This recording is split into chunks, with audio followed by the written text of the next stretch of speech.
Concept Club guest meeting number 1 for this semester. Here today we have the amazing Jay Epperson with us, who is a concept artist within the video game industry. He's worked for many AAA titles before. He's worked at Nintendo on the Donkey Kong games. He's worked at Mario Kart 7, Epic Mickey, and even he has his own studio, Naiad Entertainment, which is really impressive. And we just want to say thank you for joining us and agreeing to talk to us today. Absolutely, no problem. Awesome. Now, I guess without further ado, let's get started with the first question. Jay, Mr. Epperson, would you mind giving us a brief introduction for people who might not be so familiar with your work? Of just who you are Sure. and what you do? Yeah, I mean, you covered it a bit, but again, Jay Epperson, I went to school with, I think maybe one of your professors, Jason Bennett, down in Ringling. After school, I went to work at EA for a stint, and then, like you said, for a little while at Retro Studios in Texas, subsidiary of Nintendo, and then I've since moved to Chattanooga, Tennessee, and trying to do more independent stuff. So yeah, concept artist primarily for, I guess 12 years now, something like that. But I like to explore a little bit. I do, illustration is a little bit more of my background, as well as, I have aspirations of game design and other things. Well, that's really cool. Thanks for the brief rundown. Number one question would be, if you could describe your journey of actually making into the industry, like your first steps right after college, what would it be like? So, I guess I was, like I said, I went to Ringling, I was studying illustration, and I hadn't really realized that like concept art was a thing. Actually, at that time, it was a bit more of a budding position, I guess you would say. Like, studios were just now recognizing the value of having someone in the design side up front, sort of shaping and helping the art director, make a vision for their products. And I, as soon as I got turned on to that, I was hooked. It was like, well, obviously that's where I want to be, right? And I pushed hard on that, but I also knew that there were going to be limited positions, and I wasn't necessarily gonna be ready or the best that I could be straight out of school, and I just wanted a job. So I applied to every game job, every film studio job that came through, and I ended up getting a position actually as a texture artist with EA, and I did some modeling as well. So my first year or year and a half was not in concept at all. And then I was able to sort of buddy up and make myself known to that team, to that there was sort of a group at EA that did that specifically, and sort of pushed my way over as I was just more comfortable there anyways, right? So I strongly encourage anyone with these aspirations, like, get a foot in the door first and always, and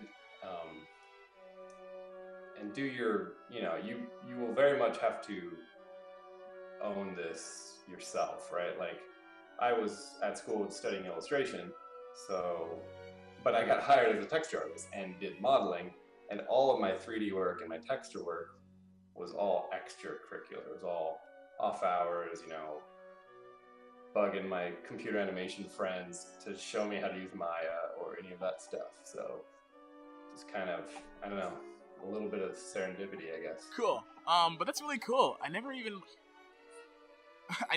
knew that you had experience doing 3D work, because most of your website and even your ArtStation has amazing 2D paintings and renderings. Yeah, I mean, I made a conscious decision to not push on that. The type of work you do is the type of jobs you get, right? And I don't want to do that anymore. So I've buried that bit, but it's been hugely helpful to how the sausage is made. The more parts of the line, putting together a game that you understand, the better your design work will be. The better you can communicate with the designers and even the programmers and obviously the art director. And all of your designs are going to have to go to a modeler anyways, games specifically or film even.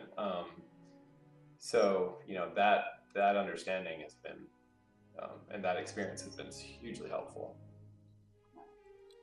That's really cool. Okay. The next question would be, since you've had such a huge range of working on a multitude of projects, from being a texture artist to even doing some modeling work and now working as a concept artist and creative director, which project would you say would be your most favorite to work on? Ooh. It's hard to beat the time that I was at Nintendo. Like, I don't know, I'm a child of the 80s, and the ability to jump in and design characters and worlds for these huge franchises and make canon, I guess, right? Like, that was awesome. I see characters or objects or things that I've designed that have since trickled into other properties. We did a Donkey Kong course for Mario Kart, which had a lot of the same enemies and a lot of the same objects, and it's pretty cool. That's awesome. And how would that work contrast? Would that work contrast at all from the work you did at EA, which is substantially less creative and sunshiny as Nintendo? Yes and no, because so at EA I guess I had like 3 different positions at EA. Like, I started as a texture artist, and then I transitioned over to the centralized concept team, and there was like 6 of us, I think, doing anything from product pitches to, okay, let's do another lighting weather pass of a Madden stadium, right? So it really was across the board. And then eventually I transitioned again to a buddy of mine who was very involved in the experimental gameplay and sort of early indie scene. Got to go ahead to launch his own little game called Henry Hatsworth. It was a little DS game. The DS was huge at that time, so it sort of made sense. And he tapped me early on, and I was doing the design work, which led right into, well, okay, now we need a little team, so can you be concept and art director? So there was like 2 other artists on that. And that whole project was very much being only on a Nintendo console. It was bright and bubbly and cute, and kind of trying to be a little bit of a mascot kind of approach too. So even at EA, there were glimmers of not just sports all the time. Okay, that's pretty awesome insight. It's enthusiastic for anyone who happens to get a job at EA. Moving on to the next question. You currently are a creative director at Naiad Studios. Is that pronounced correctly? Yes, Naiad. Yes, currently and mostly. We are on a bit of a hiatus. So it's again, this was right after leaving Retro. Moved cross country and decided to dip my toe into independent development as well. So I partnered with a programmer thousands of miles away and gave it a go. And it worked out all right. We learned some things, but we've had to part ways since. And I think he's at Harmonix or something else now. So we're open for business, and we talk about some things sometimes, but not actively pushing any development from there right now. Okay, I see. Interesting. Well, going off of that, would you happen to have any tips for any students who might not want to go the typical route of being a concept artist in the industry and might want to start their own like business or company? Do it. I mean, it's never been easier, right? Like, I kick myself daily trying to see if like, okay, like I'm not a programmer. I'm worried about how far my limitations will go in terms of, okay, can I, there are a handful of engines and things that are very artist friendly, tons of tutorials, tons of, prefab kits and things to just kind of ease that process. And I think if I dug into it, probably I could just go solo. But then I psych myself out. I'm like, well, am I going to hit a roadblock? Am I going to try to bug fix something and just be way in over my head? But I think that ultimately is a baseless fear. I think if you have the drive, I think there are so many resources to just do it, right? And a lot of these platforms are so open now with Steam, and obviously iOS is pretty open. It's a low bar, and there's a good and bad side to that, right? Like, yes, easy to get in, hard to get noticed. So then it's even more so, how good are you at wearing the hat of self-promotion and marketing your own stuff? But I think there's opportunity there. I know many people who just are doing very small but independent and successful, games, projects on their own, and I take heart at that. It's inspiring. That's great. Awesome. Thank you so much for that. Question generally, compared to the work you used to do before, even though it's much harder and smaller, would you say the work you do for yourself and for your independent company be more fun and fulfilling than working at a company like EA, or even as fun as Nintendo? It's a different beast entirely. It's you think there should be a lot more freedom there, but there's so many more. I mean, you're your own worst enemy, right? And there's no one to blame but yourself for just not getting it right, or not setting the right schedule, or not. You don't have the support of a larger team. If you're out sick, that's that's a week that you're not making something, versus someone may fill in if you're at a big studio. In terms of creative fulfillment, yeah, I mean, well, again, Nintendo is fun, but that's not for everybody. And there are certain games that people, or projects or teams people are on that's their life and they love it, and for good reason. A lot of those are really fun. I guess it's just a sort of a double-edged sword. Like, and you're not,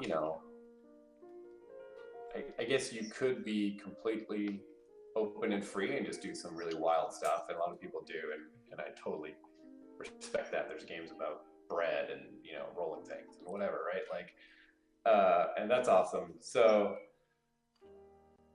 you have your time is finite, and your energy, and your for many people, if you're going to go independent, it's not it's very likely a make or break thing, right? So you're not just throwing it all to the wind and having a good time. You are gambling a little bit with your life. So it's not without considerations, and it's not without a ton of stress, obviously. Okay, that's really cool. One more question about the work you've done in the industry. Did I sidetrack? Maybe I answered that question. Oh no, you answered it perfectly. Thanks for that. And one question about the work you've done for the industry is, while you were working at some of those studios, like, I can understand, and I've heard many stories about there being lots of like crunch time and time you put into it, and many people these days are speaking up about just how work they are in the industry and how it's not sunshiny as we all like to believe as students. But one question I have is, how hard did you find it to make personal time for you and your own work, and time that you had to dedicate to the job, and maybe even extra time you had to dedicate? So thankfully, my experience as a concept artist, there were long hours, but you're on the front end of production, and if you're at a smartly operating studio, like you're well ahead of any craziness, and you'll have design deadlines. You will be part of a pipeline. You got to get it to somebody, but it's not, programmers and other artists, but are really the ones who are there. Like, okay, we got to ship in a month, and everything's broken, and they're dying and sleeping at their desk and stuff. So, my position has been pretty manageable and generous with that. Again, it depends on where you are in the pipeline and your position. Was there 2 parts to that question? No, that was basically it. So okay, yeah. Just the concept artist. Can I ask about like all of your what's your curriculum? Obviously, you guys are a group who's interested in concept, but are you? What are you studying, or is it a mix? In terms of are you asking about what we do in school versus? Yeah. Well, the major here, communication arts, is really wide, as in you can do a ton of stuff. So we have scientific illustrators who are under the belt of communication artists, and we also have us concept artists and animators. So the amount of classes and stuff we do, it's actually really broad. We have maybe 1 or 2 classes oriented towards concept art. So a lot of us is the concept art that we build and learn is done through stuff we do outside of our classes when we can manage to find the time. Right. Which pretty much led to the creation of this club, where we put in the extra work to really delve and learn how to do concept art. Nice. Yeah, that's awesome. You guys are all in the right spot and doing the right things. I think to your previous question too, I think there was even though I didn't crunch all the time, just a solid day of drawing and being a concept artist for a studio made my nights my brain was dead. I very rarely went home and then did a personal illustration. I wanted to, but you gotta kind of pick your battles, I guess. Oh man, trust me, that's super relatable. I'm sure both of us can relate. I'm not going home and do so much art, and I go home and I'm just time to go to bed. Yeah.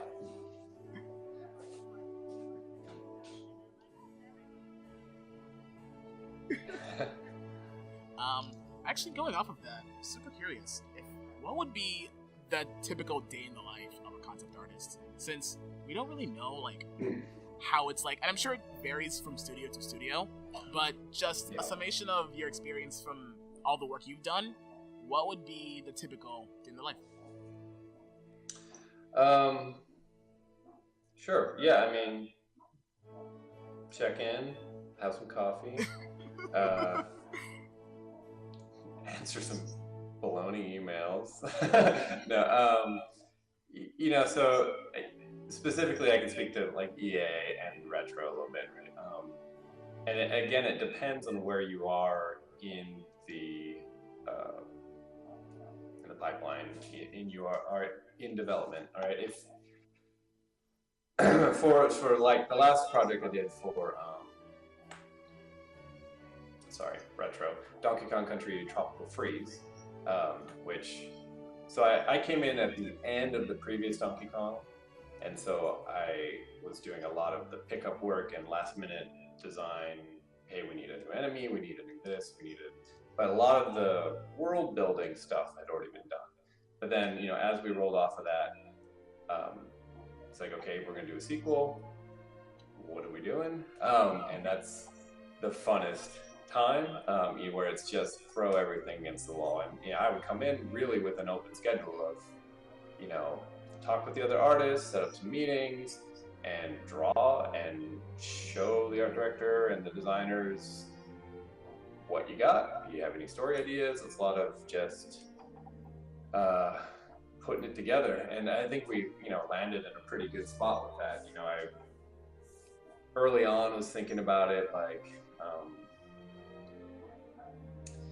what in the history of DK, what has been, it was K. Rool, and they did Pirates, and they did a weird little doctor thing, and and then most recently in the new one, it was like there was the Tikis and this like evil that came out of the volcano and inhabited or like sort of infested the whole island. So I knew it needed to be an outside force. Probably you're on an island, right? And since we had just played a game where you explored the entire island and all its like biomes and stuff, it very much seemed. Peter fell asleep. You guys can still see me, hear me? Yes. Yeah, okay. You're fine. Okay. You all went black for a moment. It seemed like, okay, if we could figure out a mechanism to throw the player off of the island and have him make his way back. So it was like a homecoming story, and okay, what would be an outside invader in this world that pirates have been done? Aliens was kind of talked about, and then it's sort of settled on Vikings and this whole ice theme, and it just sort of started to snowball, excuse the pun. And again, so the early days are that, right? A lot of that. It's a lot of fun. And then as you hit the specifics, designers will kick in and they'll come up with a gray box level and they'll throw it to you and say, hey, can you dress this up a little bit and help me figure out the theme and the shape? And on the tail end of the previous game, I'd get written character docs that said, here's their design, this is what they need to do. An early one was this creature they eventually, I think, named Stilts. It was basically, this thing needs to be 2 units tall, and then you bop it, and it needs to be 1 unit tall. And I think it came from some other internal joke or something about it being a naked chicken or something weird like that. And so, I was like, well, squishy legs, that's kind of weird, and whatever. And so I made this weird, like, bird of paradise that was literally on stilts, so it could knock down, and then as you bop it lost all its feathers. And it just, kind of checked all those boxes, but infused some character. And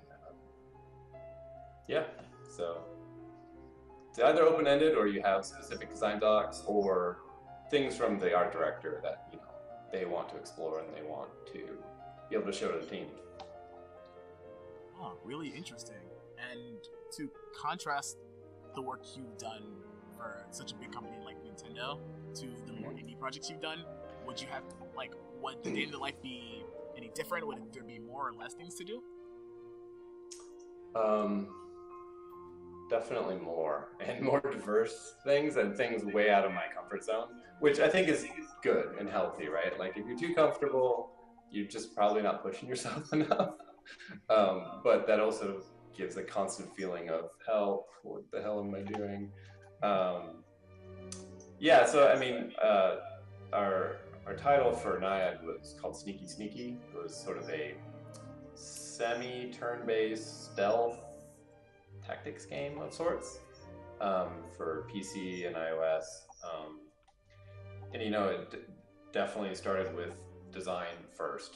I did not a ton of art up front, outside of when the theme helped illustrate a point or sort of naturally fell in. And then, working with a programmer, it's very much,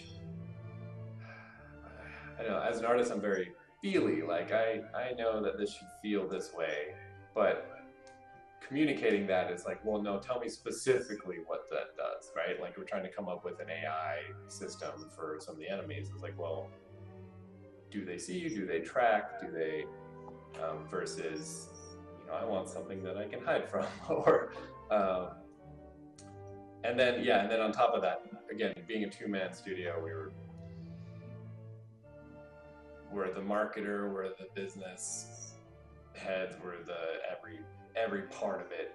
Animation, which I had not a ton of experience with, and by the end, more experience, but not, it's still limited. And we even had to, find some help with that so that we could release in a reasonable time period.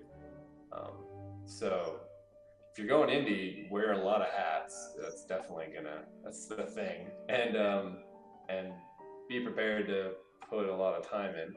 But usually it's a passion project, right? It's something you're owning it, and there's a lot of fulfillment there too. Oh man, thanks for that. That's really useful information, especially considering not many people not many students really consider the indie path when it comes to getting a concept art or some sort of art job out of college.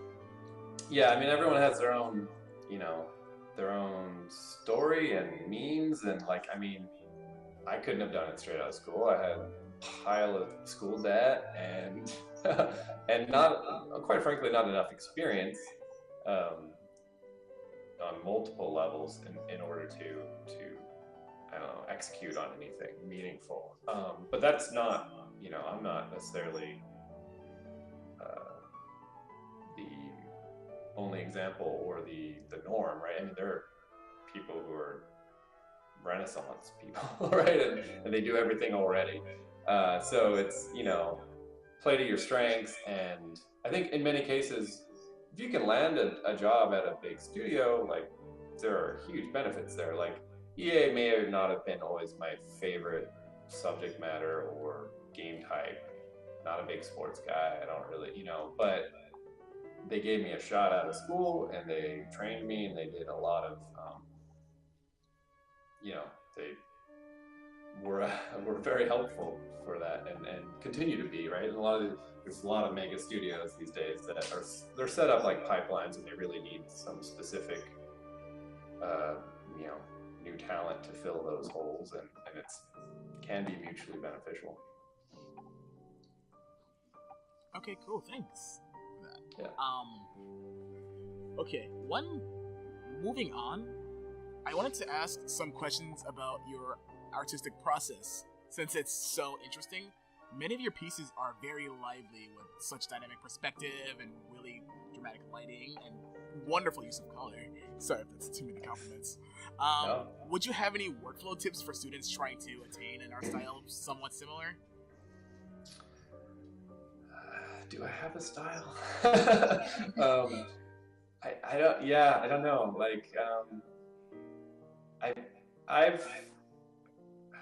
I like to think that I am versatile and can. So as an example, when I was at EA, again, it was a centralized group, and most of it was sports, so very realistic stuff, a lot of photo bashing and whatever. But all the time we would have a producer or an art director or somebody come in who wanted to pitch something, and they would get some time, and they were not always, a lot of those were cartoony, a lot of them were, styles across the board. So, and you could switch on these things weekly, or during the week, daily, I guess. So I tried to be nimble, and I tried to aesthetically, right, with style and process, and just have a lot of bags or tricks in my bag. But the downside to that is master of none kind of stuff, right? You're not, you might have diversity, but someone sees your work and they don't know what they're going to get out of you. They don't know who you are. You're not that guy who does that thing really good, right? I mean, my portfolio, as everyone's portfolio should be, is heavily edited to put forward, you know, either what I think is my best work or something that is hopefully semi-coherent in execution. And in terms of like how to develop your own work and how to, you know, you really just have to experiment and you have to try it on. You know, if you never know where you'll land. Like I actually, the stuff that I've been most recognized for and probably had the most fun with, honestly, has been things on the more stylized, colorful, and cartoony end.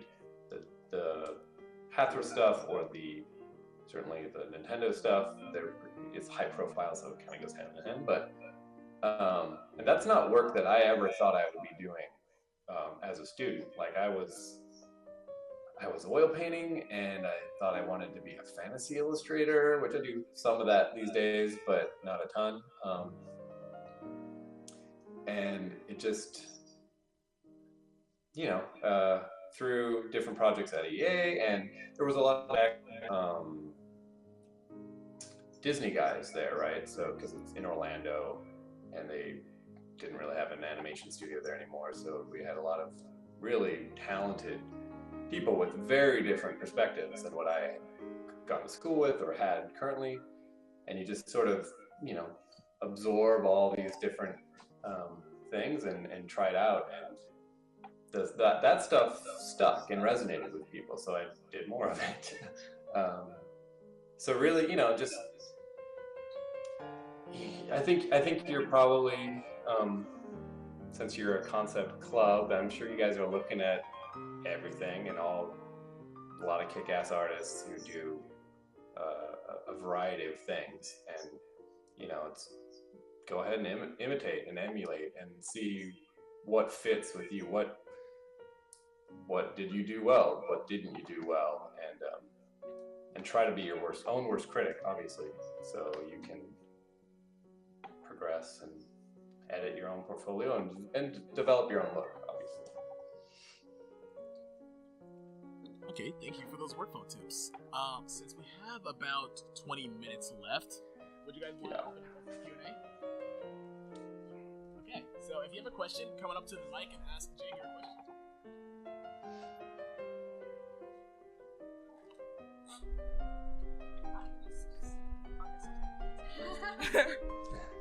Hi.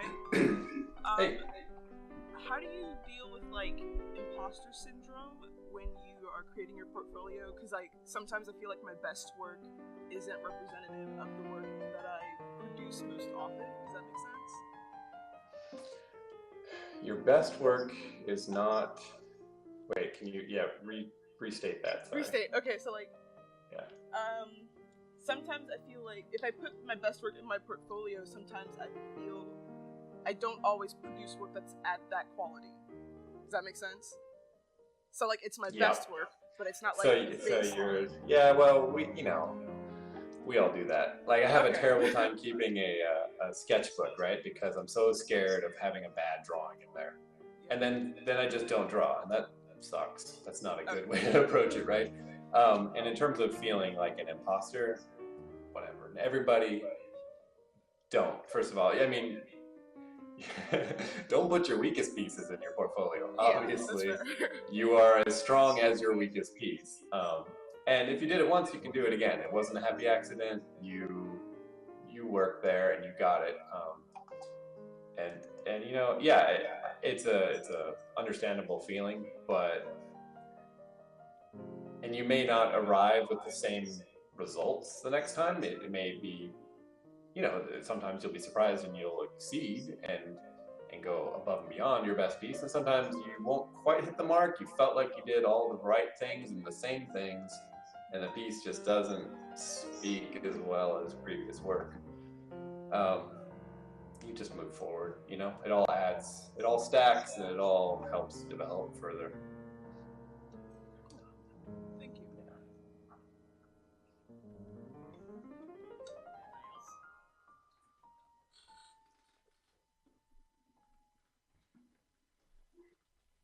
So I know that there are a lot of artists out there, like sorry, self-taught artists, who kind of attack art school as like some people say like art school like isn't very necessary for being in this profession. So do you think that your experience in art school helped you to get to where you are? Hands down, yeah. Like not even. I can understand that position for some, and if it works for them, all great. More power to them. I was never at that point, right? Like, so I grew up in Hawaii, and not surrounded by any of this kind of stuff, right? Like, I liked comic books and I played video games. I didn't realize that I could get a job in that field or in any of that stuff. I found art school incredibly eye-opening, and I think there's really no substitution to.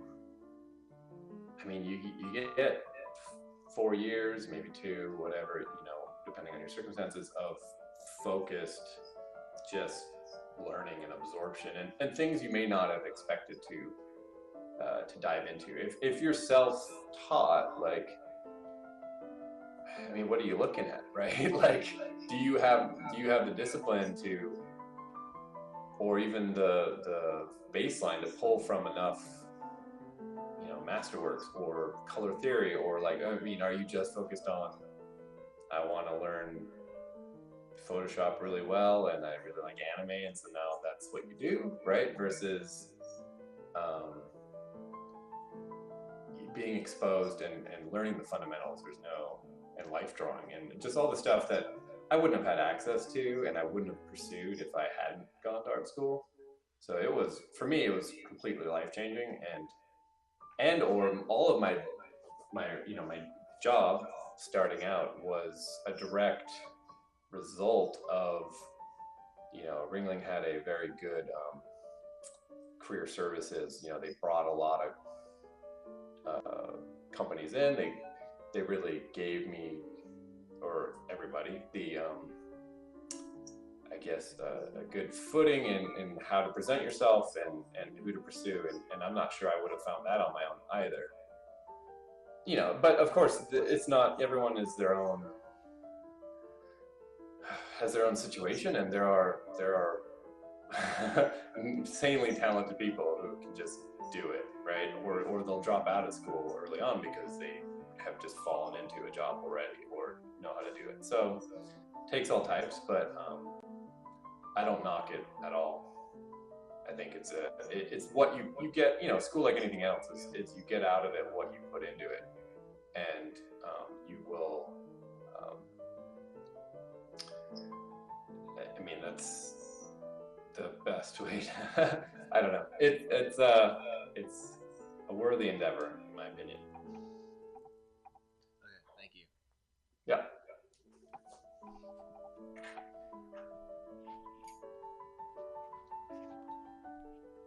Hi. Hey. Hi. So, what's something that you wish you'd known, like, back when you were in art school? Like, if you could, like, sort of go and give your past self, like, a bit of advice, or like some sort of like thing to tell yourself, like, what would that be? Oh, that is a very good question. I definitely didn't have it all figured out. But I if I can stick on one thing, I don't know what that would be, honestly. I was pushing hard, and I definitely, like, I didn't get a concept job straight out of school, and if I look back at my portfolio, I don't think there's any, my portfolio straight out of college, I don't think there's any wonder why I didn't get, there were limited spots, right? And so Jason did, I assume some of you at least probably have him as an instructor, and he was kicking butt, and he knew all the 3D and all the rest of it. And I did push to learn that stuff. Maybe I would have keep working and keep drawing and try to take as much from the experience that you hand of it for granted and don't shy away from any of it, because it will all come back and it will all be important at some point. Yeah, and I don't know. For myself, I don't know. I'd have to think about that for a while, probably. That's fair. Yeah. Sorry.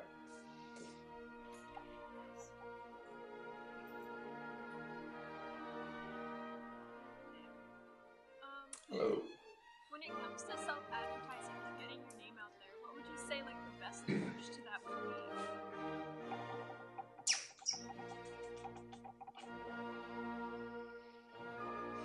This is something I still struggle with, right? Like, most of my professional work since leaving the studio has been through colleagues and through previous connections. Cold calling, in my experience, doesn't work like hardly ever, and if it does, it's not a very desirable position. So, just networking is going to be number one.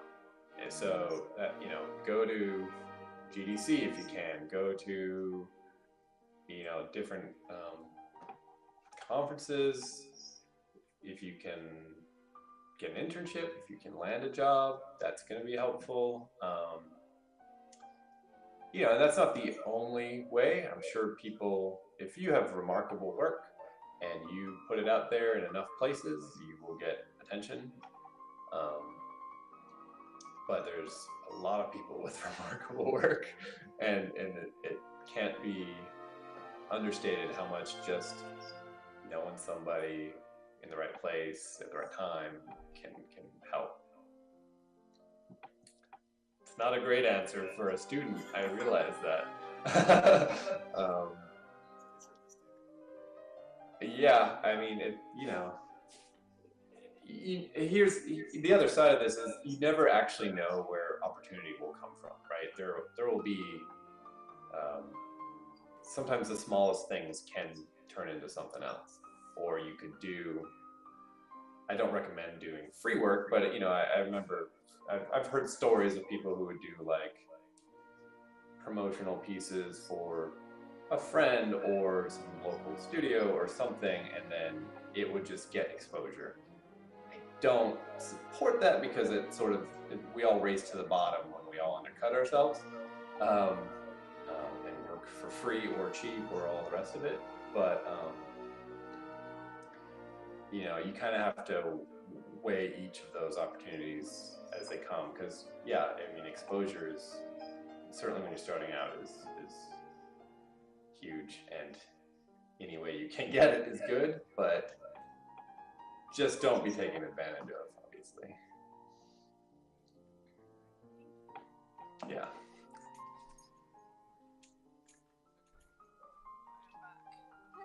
Yeah. So jumping off of the not doing free work thing, do you think unpaid internships are like kind of in the same ball field as free work? I have no experience with that. So I did have an internship with EA in my junior year. They paid, and I think all the advice we got, from school and the rest of it was don't take an unpaid internship. I know that's not always an option, and I would really just have to approach that case by case. And if you have the means, at that time, I couldn't have taken a whole summer and not be like, Mom, can you send me some money? I don't know how that would have even worked. So hopefully not too many places are doing it, but if they are, you have to weigh how good of a job it is versus, yeah. Yeah.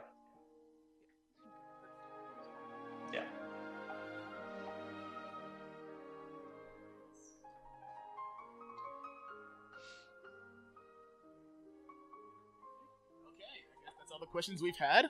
Cool. Thank you again, Mr. Epperson, for talking with us for this hour. We know as a Absolutely. professional, your time is very valuable, so we really appreciate you scheduling and making time to speak to just a lonely group of college students. Happy to do it. Yeah, your information you gave was really insightful and really helpful, and we're definitely going to be using it more in the future. Of course, this recording is going to be on YouTube, so for those people watching at home, you can follow Jay Epperson at artstation.com/jepperson, and also his Twitter handle is at Bitmyth, is it? Correct. Bitmyth. There'll be links everywhere and other places, and his official website too is jepperson.com, so check out his work. It's really interesting and fascinating. And we just want to say one last thank you from everybody for taking the time to have a small, brief interview with us. You're welcome. Thanks, guys.